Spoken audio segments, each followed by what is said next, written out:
when no one can handle your child. There's a specific kind of heartbreak that happens when people stop being willing to look after or help with your child. When you have babysitters that don't want to come back, when the daycare keeps calling, when they've been kicked out of Boys and Girls Club, when your church workers look nervous when your child walks in, and maybe when it's family members that stop offering to help. When you start getting texts that say, maybe this isn't the right fit, or we need to switch classes, or we need to switch teachers, and you feel like you're carrying this completely alone. And often you are also feeling a lot of shame and exhaustion because other people, they see the behavior. It's a different struggle than when it's only happening at home and people don't see the behavior and you can feel isolated in that. But what neither side sees is your constant vigilance. They don't see the emotional explosions that are happening at your house, the things that are happening, when they're not even there. They don't see the anxiety that's behind it, both for you and your child. They're not seeing the sleep struggles that you're having. To them, it seems like, why don't you just do this, And a lot of times with kids that I work with, there's a trauma history that people might not be aware of. There's a nervous system underneath everything that's happening. Yours, your child's, theirs. And they don't see what it costs parents to hold everything together every single day. So today I want to talk about what is actually happening when no one can handle your child, and why summer often makes this worse, and why traditional parenting advice usually fails, and what parents need instead. Now, I'm not going to be able to cover every aspect of what you need. That's what I'm here for as your coach, but I want to give you at least some hope that there's some things out there, because if this is your life right now, you're not crazy, you're not failing. The hardest part of parenting challenging kids is the isolation. It's not just the exhaustion, although that's there too, and the stress, but that also kind of creates the isolation as well. Because eventually parents stop talking honestly about what's happening. And maybe at first people are trying to help. They give advice. Have you tried consequences? You just need to be stricter. They need more discipline. You can't let them get away with that. These are all the things that parents tell me they hear all the time. And parents usually have tried all those things. It's a different level. They've tried this stuff over and over, but the behavior keeps happening. And people slowly stop understanding. And eventually parents start noticing that other families don't invite them over anymore, that people stop volunteering to watch your kids, to have your kids over for play dates. The school keeps calling.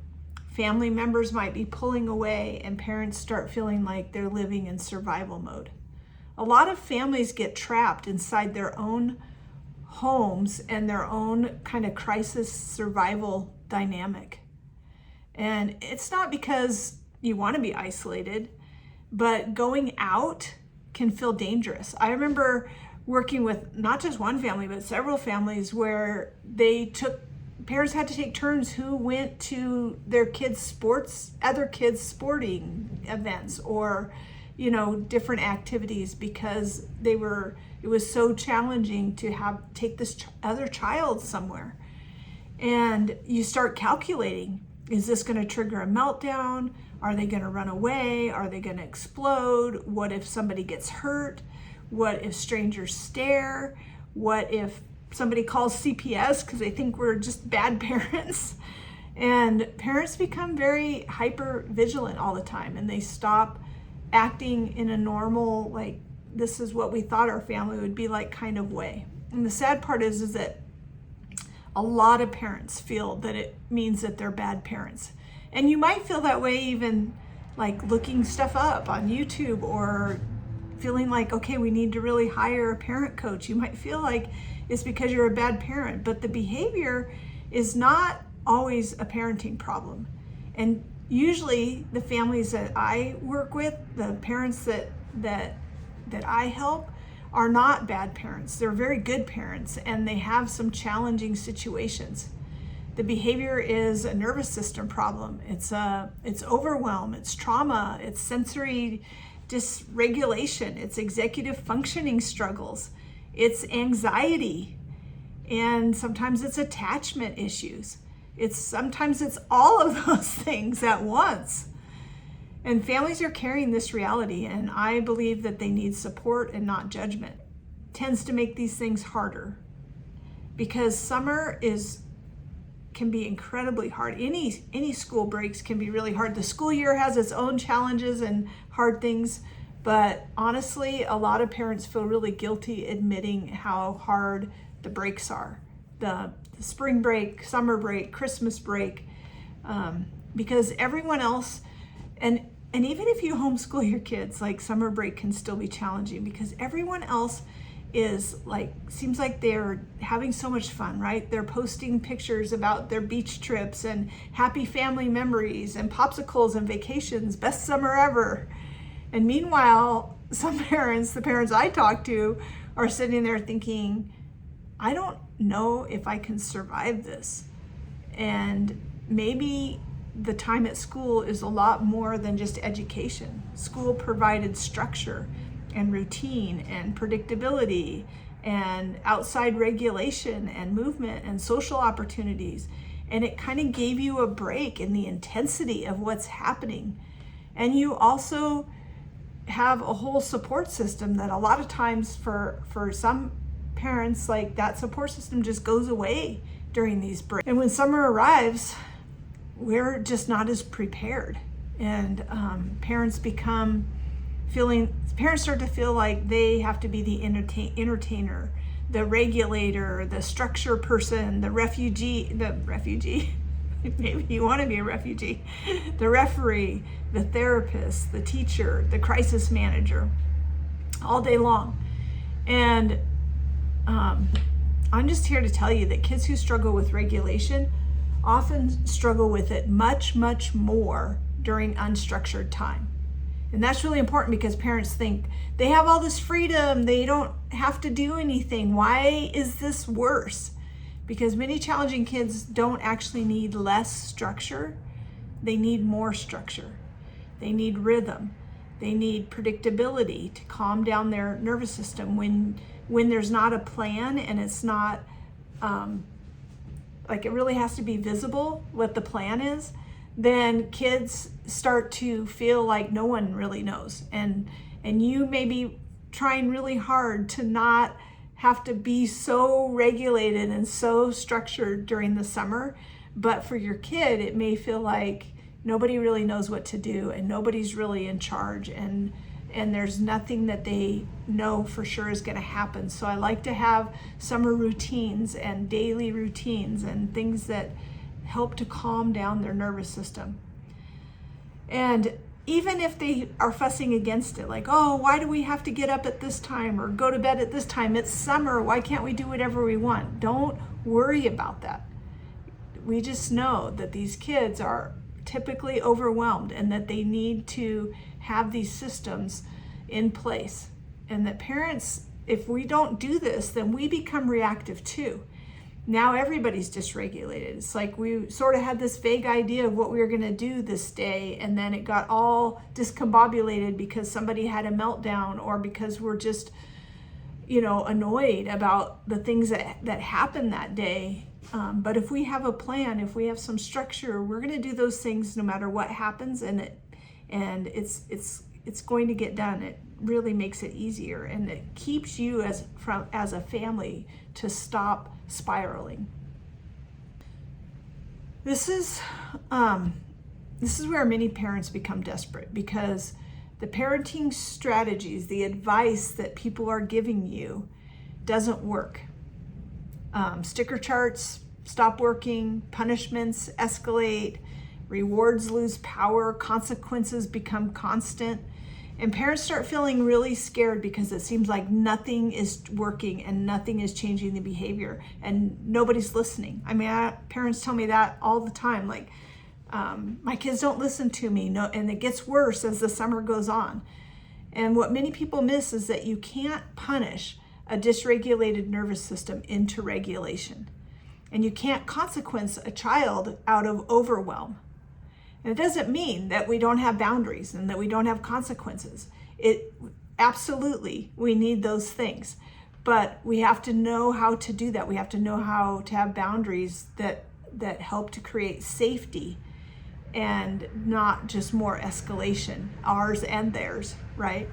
And this is where many parents feel stuck because they're trying harder and harder to control the behavior when the child's nervous system is becoming more and more overwhelmed. Behavior is communication. I want you to remember that. But that doesn't mean that all the behavior that's happening is acceptable, that we just have to, this is just how it is. My kid has ADHD, or they just get overwhelmed, and so this is what we can expect. It does mean, though, that this behavior gives us information. And many challenging kids, I would say most kids that I have seen over the years of doing this, have high levels of anxiety and sometimes depression, which the anxiety drives that. These kids are functioning from a place of stress, from fear, from dysregulation. They are impulsive. They lack the executive functioning skills that they need.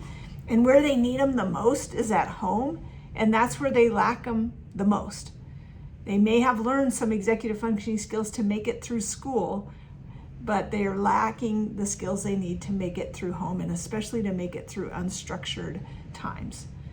They're also lagging the emotional skills that they need. They can't just go and play and get along and think of fun things to do that's not terrible, right? It's not just defiance. Some kids really are not able to access the logical thinking especially once they're emotionally flooded. And this is very easy to miss this and think that this is just manipulation. And when you can change your thinking that this is not just manipulation, it changes everything. Because once parents understand that the nervous system underneath behavior is what's driving this, the brain is what's driving this, it stops you. It can help you to not panic. And that shift really, really matters. What you really need in this environment of what you're going through is not more shame. You don't need people judging you at the grocery store. You don't need another parent influencer giving simplistic advice. And honestly, your kids, they don't need harder consequences. What they need is support and training and teaching. And it's not going to happen even if you try to outsource it, because they need it the most at home. And you may have a busy schedule during the summer because you may still be trying to work and manage all of this stuff. And you need help even more for that, I think. And the real kind of support that they need is for you to have that understanding of what's happening in their brain, and structure that is practical and realistic expectations, emotional support, co-regulation skills, staying calm, and strategies that work for your child. People who understand this life that you're living. You need somebody that understands that. And it's what you care about. I know it's what you care about, because and I think just feeling like you're so isolated is what really causes a lot of burnout, and just makes us want to throw up our hands or not get out of bed in the morning or not have to deal with another day. Because most parents that I work with that have challenging kids, you have been functioning in a chronic stress for years. So you're constantly anticipating the crisis and monitoring emotions and managing siblings and protecting the household and handling the school issues and trying to prevent explosions. And that level of stress changes parents too. Many parents end up feeling very dysregulated themselves. And it's not because you're weak. It's because you're overloaded. Parents deserve support before they completely fall apart. I really believe that. Let me say that again. You deserve support before you completely fall apart. And that's one reason that community matters so much, because the moment that you realize, oh my gosh, like there's other families that live like this too, or there's other parents that have gone through this and things are better, that maybe last summer they were facing the same thing, and this summer they have a plan and they're looking forward to it. That shame starts to lift when you can see the changes, but you also can have the hope for that and not feel judged as you're going through it and just kind of coming to realize it. So what does help? It's not going to come from perfection or being endlessly permissive, just allowing and whatever, I'm just going to let the kids do whatever they want this summer. But it's also not from controlling every behavior battle and having these, power struggles. It really helps to create safety and predictability inside the home, helping you to regulate and then be able to help your child to regulate themselves. And we call that co-regulation. We want to lower that emotional intensity, and I know how to help you to do that. I want to build rhythm instead of chaos. So you can do that right now. Start looking for where you can have a rhythm to your summer days, a pattern of how you do the day. It does help to understand the triggers, but what I found is there's a lot of parents that know all the things that are going to trigger their kids, and so instead of helping the kids work through those, we start walking on eggshells and not wanting to set anybody off. It's having realistic expectations, and that takes you knowing what is a realistic expectation and being able to set that up ahead of time. This often happens very slowly. Many parents are trying to force immediate behavior compliance when their child really needs to have their brain kind of understood and changed first, and stability, right? That doesn't mean that there's no expectations. It means that we stop expecting overwhelmed brains to function perfectly under stress.